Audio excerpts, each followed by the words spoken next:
Bonjour, bienvenue, je vous apprête, non, je m'apprête à faire un tirage à choix par rapport, là j'avais envie en fait, j'ai reçu le tarot del Fuego, si tu veux voir tous les oracles que j'utilise c'est dans la barre d'infos, et je trouve qu'il se prête très bien à ça, la première fois, premier jet, on essaye, je trouve il se prête très bien à la thématique qui m'est venue du coup, en me disant bah tiens, on va un petit peu baptiser ce tarot entre guillemets pour l'utiliser pour un tirage à choix, à deux choix cette fois-ci pour simplifier, sur les choses qui sont à travailler pour aller vers la guérison. Donc guérison, ça à toi de remettre dans le contexte et si le choix que tu prendras là par rapport aux deux tas te parle ou non. Sache comme toujours je le dis qu'il vaut mieux suivre son instinct quitte à mettre la vidéo sur pause quelques instants pour choisir si tu préfères le choix numéro un ou le choix numéro 2 et ne pas regarder les deux mais choisir vraiment un des deux. Comme ça, voilà, s'il y a un message qui doit être transmis, ça sera direct et ça sera fluide et ça sera pas dirigé par ton mental, mais simplement par ton intuition. Petite parenthèse étant faite, tu fais comme tu veux. Hein. Donc, je vais commencer directement avec donc, le choix numéro un, sachant que je m'y suis prise un peu mal, à savoir qu'il faut que j'ai les datations donc, pour l'œil et pour la tourmaline. Et tout sera en barre d'infos si toi ensuite après tu souhaites aller directement à ce qui t'intéresse.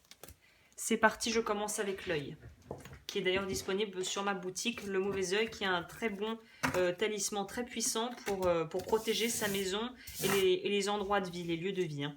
Alors, pour ceux qui ont choisi l'œil, le mauvais œil, nous allons voir avec le petit tarot, qu'est-ce que ça nous dit? Qu'est-ce qu'il faut que vous travaillez? Bon, voilà, très bien. On a juste à travailler la mort. Bon, bah, le chariot, la mort et le 9 de denier.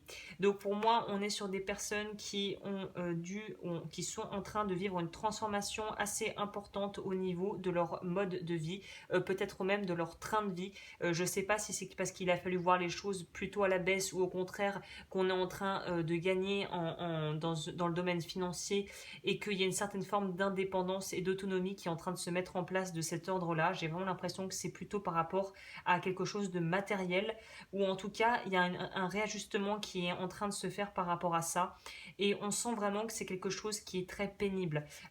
C'est pénible parce qu'en fait on doit réajuster et on sent que même là la carte nous montre même, on le voit peut-être pas bien à l'écran mais c'est un corps en fait, on a les intestins, on a le cœur, on a tout et on a les deniers dedans. Donc pour moi c'est aussi en rapport peut-être avec un stress qui est lié justement à un manque de moyens ou dans l'autre sens à avoir beaucoup de moyens ou avoir eu une certaine forme de rentrée d'argent mais en fait c'est tellement intense et c'est tellement rapide que les changements étaient tellement brutaux qu'en fait c'est quelque chose qui est difficile à appréhender et où il y a vraiment un besoin d'ajuster son train de vie avec ses finances et avec sa vie matérielle. Il y a vraiment quelque chose de cet ordre-là. Hein. La mort, ce qui est bien, dans ce tirage-là, c'est qu'on voit que... J'ai bugué. Dans ce tirage-là, ce qui est bien, c'est que la mort nous parle vraiment de pouvoir couper avec des choses du passé et peut-être être capable aussi d'avoir... plus de mieux choisir ses batailles, j'ai envie de dire. C'est-à-dire que de plus être un panier percé et de pouvoir gérer peut-être un peu plus consciemment, avoir une meilleure conscience financière de ce que l'on peut utiliser et mettre en place dans sa vie. Pour moi, il y a aussi des personnes, on pourrait être dans des cas avec des personnes qui ont soit eu malheureusement eu affaire à des gens qui étaient en fait arrivistes et qui ont profité de ta générosité, ou en tout cas on sent que l'argent ou le rapport à quelque chose de matériel a pu être vraiment une source de souffrance, d'avoir l'impression de manquer ou d'avoir assez, en théorie d'avoir assez, mais de continuer à vivre sur cette sensation de manque. Il y a vraiment cette idée de pouvoir sortir de la mentalité du manque, que ça soit dans les relations amoureuses ou plus simplement dans le domaine plus financier, plus voilà, matériel. Mais on sent vraiment qu'il y a quelque chose de ce côté-là à creuser pour voir pourquoi je ne me sens pas pas à la hauteur, pourquoi je me dévalorise, pourquoi c'est si dur pour moi de prendre des choix, pourquoi je m'auto-sabote alors que l'abondance financière est à portée de main. Voilà ce genre de questions que j'aurais envie de me poser si je choisissais ce tas-là, puisqu'on est vraiment sur quelque chose où on sent qu'on a envie de s'autonomiser, on a envie de prendre les choses en main, d'avoir une certaine assise financière, mais c'est comme si une partie de nous ne se l'autorisait pas encore tout à fait. L'exclu. Le détachement. Donc là, avec les cartes de lumière, on nous parle de ne pas rester à l'écart et d'oser mettre en avant ces différences. Donc voilà, que tu aies des moyens importants ou que tu n'aies pas des moyens importants, ça ne te définit pas en tant que personne, même si la société nous laisse à penser le contraire. Et là, il y a vraiment une idée d'affirmer aussi sa capacité à pouvoir être capable de créer des choses qui seront matériellement qui seront qui pourraient potentiellement t'apporter sur le plan financier ou t'apporter d'autres genres de personnes autour de toi. Et c'est pas parce que tu as eu une mauvaise expérience avec une personne qui a pu être peut-être arriviste ou qui a profité de ta gentillesse que tu vas forcément te faire berner ou continuer à tomber continuellement sur des personnes de cet acabit. Donc il y a vraiment cette idée double avec la mort dans la façon dont dans ce tarot est présenté, où on sent que il y a deux facettes. C'est comme s'il y a eu double peine. Il y a eu double mort, symbolique évidemment. Peut-être pas que symbolique pour certaines personnes s'il y a eu des histoires d'héritage et que ça a mal tourné, mais en tout cas il y a une idée de pouvoir en fait renaître un peu de ses cendres et de savoir que il y a une partie de nous qui doit être abandonnée pour pouvoir laisser émerger la prochaine qui elle a peut-être envie de plus de confort, de plus de sécurité matérielle, de plus d'intimité, de plus de connexion avec les gens au travers d'un travail qui serait épanouissant. Donc voilà, le chariot est une carte quand même qui est plutôt positive dans ce tirage. Elle nous parle de l'énergie aussi du signe du cancer, qui est quand même un signe très centré sur sa famille. Donc il y a cette idée de pouvoir contrôler aussi mieux ce que l'on vit et surtout comment on peut générer de l'argent et comment on peut l'utiliser au mieux aussi, hein. Donc oser être différent, ne reste pas dans un coin, laisse-toi la possibilité de pouvoir développer des capacités dans des domaines si en plus tu as des dons et des talents innés. Le détachement nous parle de couper les liens avec l'ombre et de retrouver son autonomie. Je reviens, ça me fait rebondir sur cette idée double de cette carte-ci, je ne sais pas si on le verra bien, si ça rendra bien là, mais il y a cette idée de couper avec cette espèce d'auto-saboteur qui appuie sur la pédale de frein alors que simultanément, toi, tu veux appuyer sur la pédale de l'accélérateur. La voiture ne peut pas avancer. Il y a une incompréhension au niveau des commandes. C'est le chariot, c'est un peu ça. On commande, on dirige. Là, c'est comme s'il y avait une espèce de faux contact entre ce que tu penses vouloir, ce que tu es en train d'émettre comme énergie et ce à quoi tu pourrais vraiment prétendre si tu te l'autorisais. Donc il y a un gros réajustement à faire au niveau de ses croyances par rapport, j'ai l'impression, à l'argent, hein. Ou en tout cas au confort auquel tu pourrais avoir droit si tu te l'autorisais dans ta vie. Priorité. Établissez vos priorités. Quand vous savez ce qui est important, dire non devient bien plus facile. Donc pour moi, on est des personnes qui ont un peu la cœur sur la main, qui peuvent être généreux, mais parfois ça frise une espèce de... presque ne le prend pas mal, hein, mais de peur de ne pas plaire et donc de devoir un peu acheter les gens pour pouvoir être accepté dans un groupe ou dans un endroit. Là, on te dit non, au contraire, garde tes finances et garde ce qui t'est précieux pour le partager avec des personnes qui en valent le coup, qui en valent la peine. Les archétypes, vous avez le Avenger, c'est quoi? C'est le justicier masqué, et on l'a eu, c'était à l'envers, il me semble, hein. Donc il y a une idée de faire preuve peut-être de violence ou d'avoir plutôt subi, j'ai l'impression, on est aussi avec des gens qui ont peut-être subi de la violence économique, pression économique, chantage, ou de l'avoir peut-être fait, et d'avoir peut-être même reproduit un schéma que tu as vécu dans ta vie par rapport à la relation qu'avaient tes parents à l'argent ou entre eux, comment ils utilisaient l'argent comme un levier peut-être de chantage, d'un moyen de pression, peut-être que tu es sous pression dans l'entreprise. En tout cas, il y a une idée de vouloir se venger ou en vouloir peut-être à la vie d'avoir posé certaines épreuves sur le chemin et d'en vouloir un peu à la vie pour ça et de vouloir se venger un peu sur les autres de manière indirecte. Par exemple, cas typique, si tu as eu ta mère a toujours voulu tout choisir et tout contrôler pour toi, pour lui dire en fait stop, je veux couper le cordon, je veux faire comme j'ai envie de faire. Si elle a toujours voulu que tu sois brillant et que tu réussisses, tu as tout fait pour t'auto-saboter par exemple, pour ne pas y arriver, pour être en opposition à elle et pour essayer de t'affirmer. On est dans quelque chose de cet ordre-là. Hein. On a pardon, on a la servante à l'envers. Donc là, c'est utiliser l'argent comme un prétexte pour ne pas aller de l'avant dans sa vie. Donc on est vraiment là-dedans, on est vraiment dans quelque chose de plus financier, où ça bloque au niveau financier parce que on se trouve des prétextes maintenant pour ne plus aller de l'avant et on s'empêche de faire des choses en utilisant le fait de ne pas avoir assez de ressources ou de ne pas savoir comment faire pour ne pas aller, pour ne pas suivre ses véritables aspirations et ses rêves. Là, c'est comme si tu te cachais derrière le fait de ne pas avoir assez ou de ne pas être capable de pouvoir faire assez pour ne pas aller de l'avant en fait. Il y a un peu une idée d'être un peu, voilà, de vouloir reculer, reculer, reculer, alors qu'il serait peut-être temps justement de voir l'argent sous un autre angle, d'avoir une autre perception et de pouvoir avancer en fait. Hein. La sagesse, les ressources que tu as par rapport à ça, c'est d'être plus faire preuve de plus de maturité, j'ai l'impression, plus que de la sagesse, d'être plus mature dans ton approche. Je parlais de l'énergie du cancer en signe astrologique. Là, on est dans l'élément de l'eau. Il y a un besoin, en fait, pour moi, c'est à partir du moment où tu débloqueras émotionnellement et intellectuellement les choses qui t'empêchent d'avancer et que tu vraiment te feras un bilan honnête de ta situation pour voir où sont les véritables priorités et voilà, comment faire pour augmenter ton bien-être, tout va simplement très naturellement se mettre en place et te permettre d'avoir un équilibre dans ta vie à ce sujet et qui va te permettre aussi de pouvoir te faire peut-être plus plaisir. Pour moi, on est sur des gens qui vivent, qui pensent petit, qui se la jouent petit, alors que vous pourriez vraiment aspirer à beaucoup plus si vous le désiriez, si vous émettez la demande en fait. Et ensuite, si vous prenez les étapes nécessaires pour pouvoir y parvenir.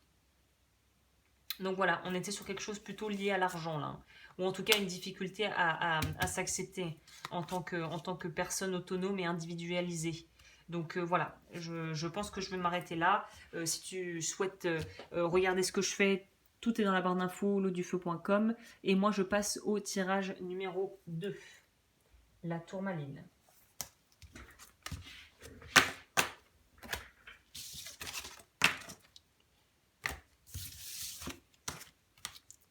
Pour ceux qui ont choisi la tourmaline, on va découvrir ensemble le tarot.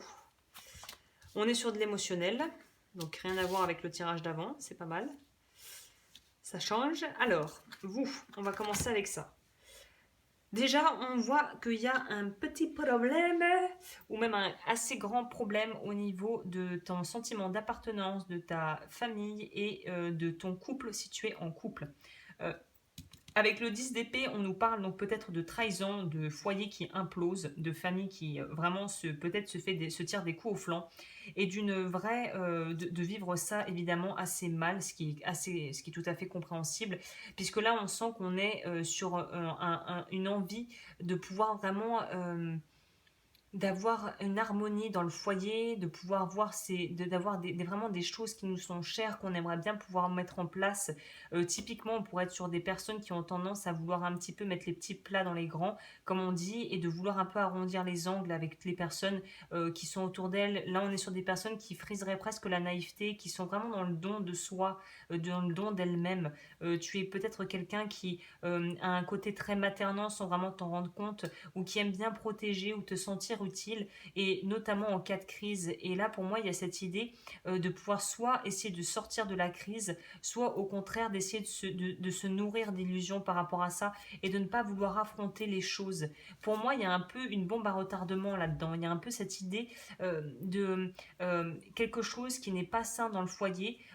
Par exemple, si tu as déjà été trompé, enfin que tu l'as appris, que ton partenaire te l'a dit et que tu as essayé de passer l'éponge et de dire on va quand même réussir à pouvoir construire quelque chose ensemble parce que j'aime cette personne profondément, au final il y a des choses qui sont où on dit qu'on a dépassé ça, mais au fond de nous-mêmes il y a une partie de nous qui n'a pas digéré ça, là on est vraiment dans une idée, pour moi on part sur une blessure de trahison qui a pu être extrêmement dure à encaisser, qu'on a quand même voulu encaisser par peut-être aussi bienveillance ou pour ne pas en fait faire jaser et tenir la maison, tenir le couple, tenir la situation pour pas que ça explose. Et on dirait que ce qui arrive, c'est que c'est en train d'imploser.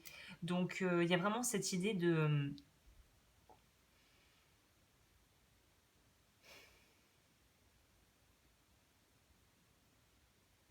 devoir accepter sa vérité en fait et de redevenir, de se réaligner avec qui l'on est vraiment et ses vraies valeurs et ce que l'on désire vraiment et de pouvoir s'aimer assez pour pouvoir sortir de situations compromettantes en fait. On va voir ce que nous disent les cartes. Créativité, l'aigle. Donc oui, on est là-dedans. La créativité nous parle de réveiller son inspiration. Réveiller votre inspiration, vous devenez ainsi créateur de votre vie. C'est intéressant parce qu'on a une plante qui pousse. Elle, à l'intérieur, on voit qu'il y a une plante qui pousse dans une coupe. Donc on est dans une idée de pouvoir peut-être aussi trouver des activités qui vont nous permettre de rencontrer d'autres genres de personnes, de pouvoir exprimer ce qui en fait a été réprimé pendant peut-être trop longtemps et qui va pouvoir te permettre d'accéder vers une espèce de plénitude qui pour l'instant n'est pas vraiment à portée de main.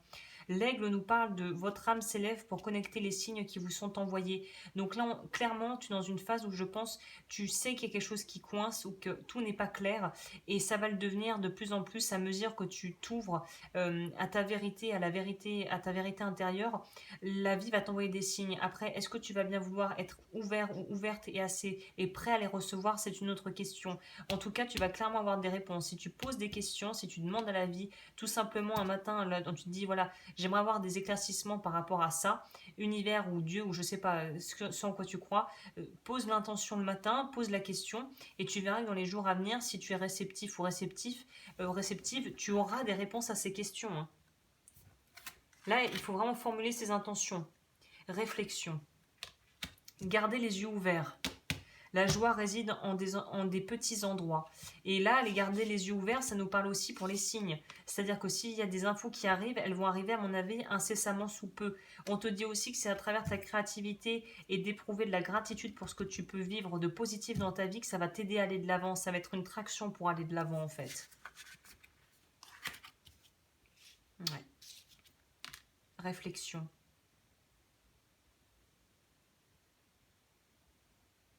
On te dit aussi de viser et de voir plus haut, de viser plus loin. Là, sur cette carte, on voit que le personnage aura juste à aller juste sur le pourtour, là, sur le ponton. Il y a une longue vue. On te demande de prendre de la hauteur par rapport à ce que tu vis, même si c'est dur. L'ange avec les aspects positifs, lumière.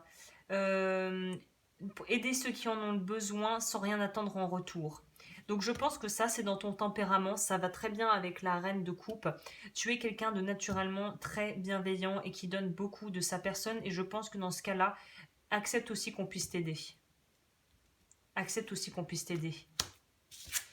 Et on a la partie ombre de la nonne ou du moine. Trop excessivement pieux ou pieuse, ou trop de jugements négatifs par rapport au monde physique et au monde matériel. Voilà, clairement, c'est les aspects un petit peu péjoratifs de ce côté presque austère où tu veux tellement bien faire que tu t'empêches de vivre aussi des expériences que tu juges peut-être comme étant trop osées. Là, on est sur des personnes pour moi qui devraient peut-être un peu plus oser, un peu plus sortir de leur bulle, sortir de leur microcosme, sortir de ce qu'ils connaissent pour pouvoir avoir plus de hauteur sur le monde et découvrir peut-être d'autres gens, d'autres cultures, d'autres choses. C'est pour ça que l'idée de développer sa créativité peut-être en faisant des activités différentes de ce que tu pourrais faire actuellement pourrait vraiment t'aider à pouvoir ouvrir ton esprit. Il y a un besoin d'ouverture d'esprit pour pouvoir avancer là dans ce groupe-là. Il y a besoin de faire preuve de plus aussi d'accepter les plaisirs de la vie et de ne pas s'auto-flageller pour ça, d'accepter que le plaisir fait partie intégrante de la vie et qu'il n'y a pas que le sacrifice et la dévotion aux autres qui comptent. C'est se remettre au centre de sa vie. Pour les personnes qui ont choisi le tas numéro 2, il faut vous remettre au centre de votre vie. C'est primordial là. Les ressources que vous avez, les opportunités, on nous parlait de l'aigle, de cygne, les opportunités vont se présenter quoi. Et il y a vraiment une idée en plus d'être très épaulé et d'être très encadré, d'être très vraiment dans les bonnes dispositions pour pouvoir justement accéder à autre chose. Mais pour ce faire, il faut que tu déjà en fasses la demande et ensuite que tu acceptes d'autres opportunités et de faire différemment. Ça, c'est encore autre chose, hein. Donc voilà, pour moi, c'est des gens qui ont... Là, on a besoin de prendre peut-être un petit peu plus de risques, de sortir d'une certaine forme de solitude ou d'isolement. Et c'est bien de vouloir entretenir une vie spirituelle et d'avoir une vie intérieure riche, mais si tu ne partages pas avec le monde, au final, à quoi ça sert? À quoi ça sert? L'amour doit être partagé, les choses doivent être partagées, les expériences se font et se vivent pour soi, mais aussi à l'aide des autres qui participent à ton évolution. Donc il y a une idée d'être plus dans le partage et de s'ouvrir aux autres et d'être un petit peu moins fermé d'esprit aussi. Voilà, bah écoute, j'espère que cette vidéo et ce tirage aura pu t'aider et je te retrouve très vite pour de nouvelles vidéos.